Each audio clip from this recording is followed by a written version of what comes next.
They're nervous because hearing from Diane and the gentleman before, I'm a bit scared when they say they're nervous. Both of them did a great job.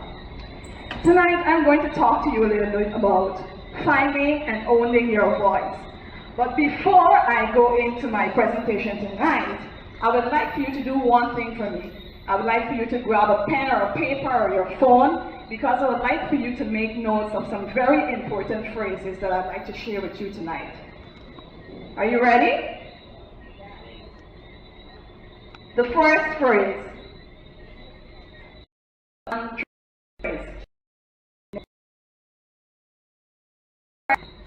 Damn crazy. Damn crazy.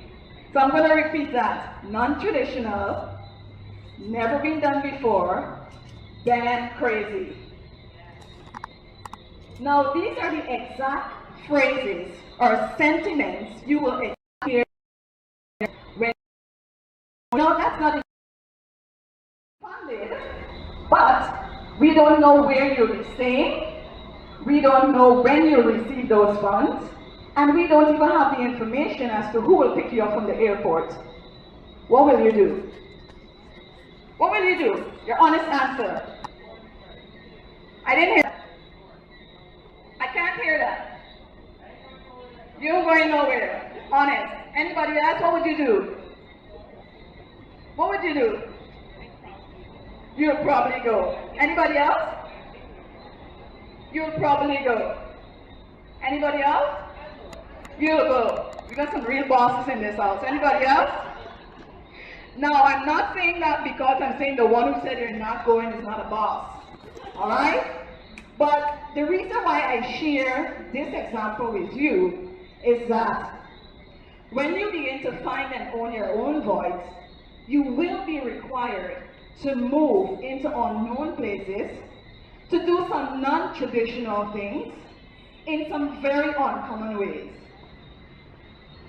Finding and owning your voice will require you to move into unknown places with very little details, meaning you will only have a little piece of the picture to work with.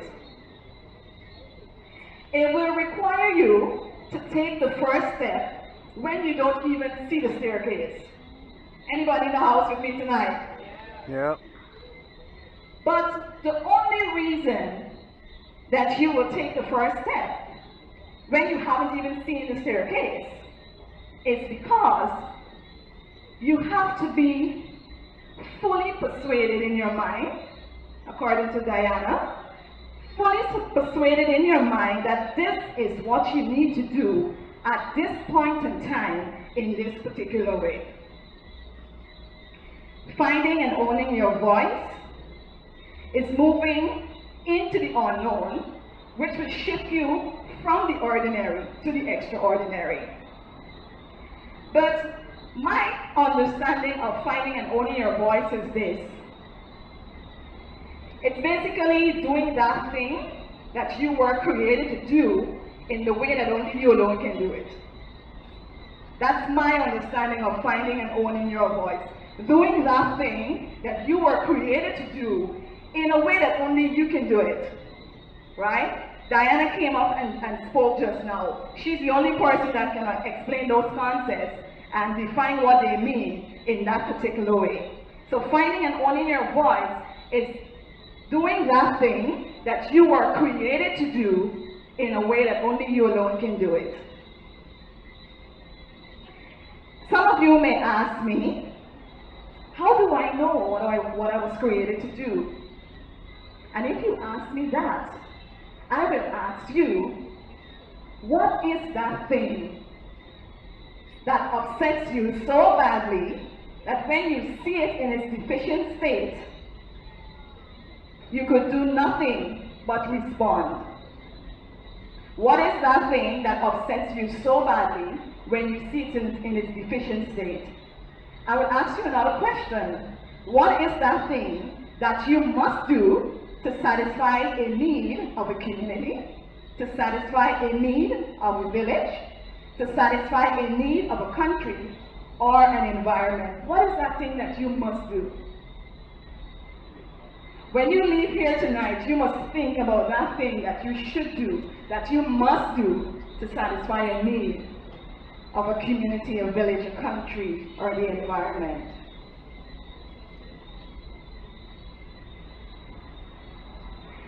I want us to take a close look at what kind of behaviors people engage in or demonstrate when they would have found their voice.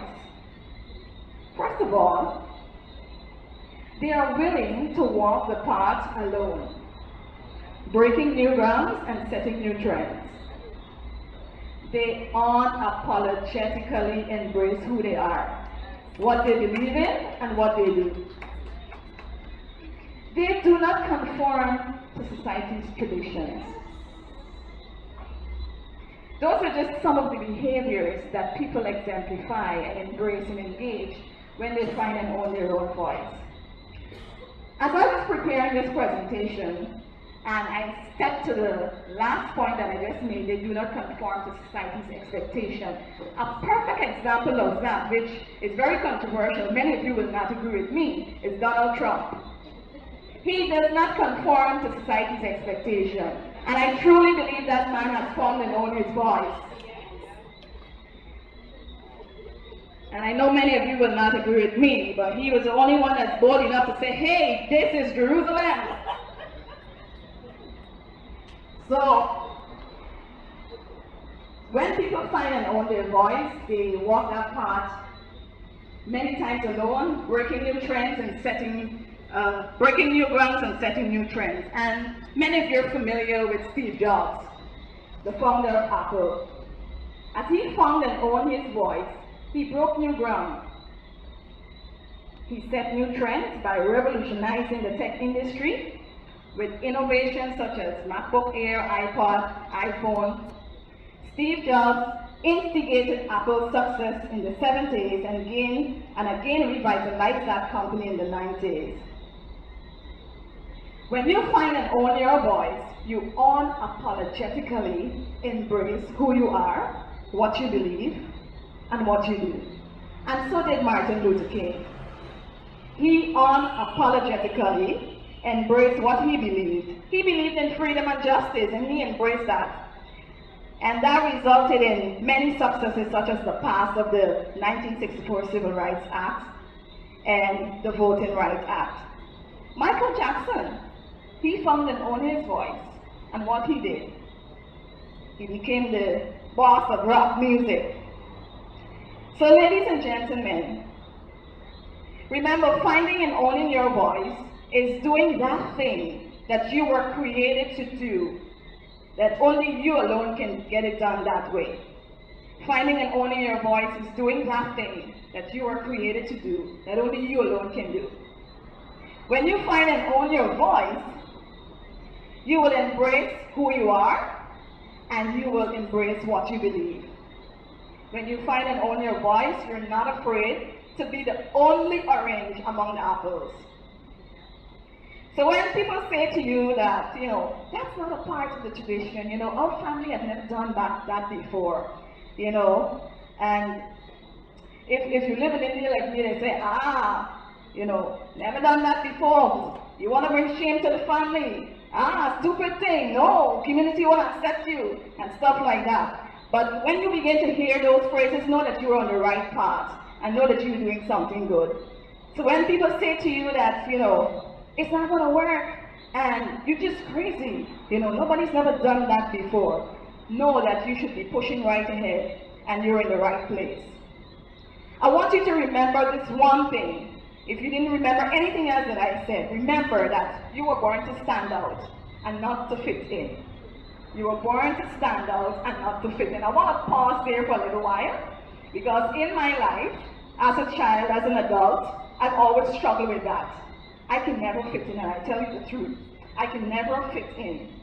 So when I was living in India, I find a lot of Africans there, and I tried to fit in, And no matter what I do, I could never fit in because I don't eat the people's food. I don't speak like them. The first thing when I said I'm from South America, they say, oh, you're an American, you shouldn't sit there. No, you should sit here. Oh, you shouldn't do the dishes because you're from America. So, I never fit in. And One time I remember after a function we had at an African house, I went to my mentor and I said, I could never fit in.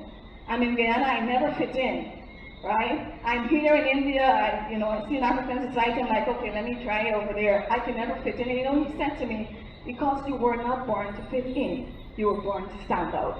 So that settled everything for me. So remember that you were not born to fit in, you were born to stand out.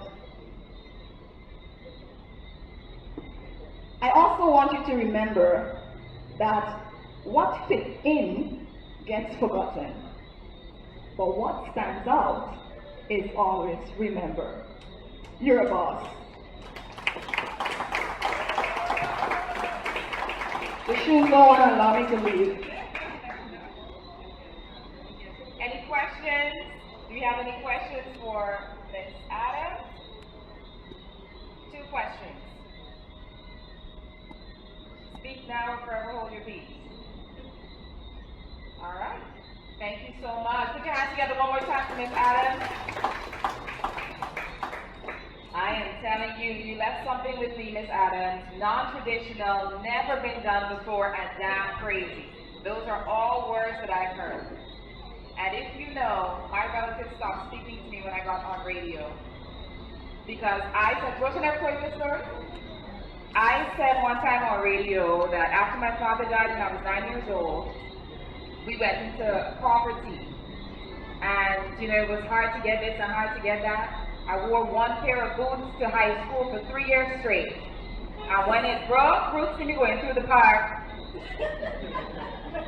Yes, but I still climbing that up as well. I said my feet is hurting. I didn't tell the people the shoe break.